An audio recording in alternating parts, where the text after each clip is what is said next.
Unfortunately, yung sinasabi niyang coercion and harassment, it never happened. Talagang wala namang coercion na nangyari and ako natatandaan ko kasi merong isang tao na nandun sa loob pa, eh. Aside from the two witnesses na at the two, lawyers ni, Garma, si chairman saka ako and then somebody na kilala ko siya sa mukha, hindi ko lang matandaan kung sino na staff yon. So, we were discussing yung I think it was number 17 na sinabi ko ito na, sabi ni Garma mako-confirm mo daw yung sa reward, system. Naku, wala po kaming alam diyan, wala po akong alam diyan. So, pinoint ko pa yung iba, yung 1999, tama yung sinasabi niya.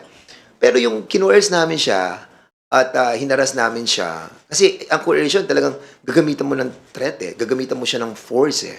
Kung ginamitan natin siya ng force during that time, 'di ba, there was still a lot of time for him to react, eh, 'no.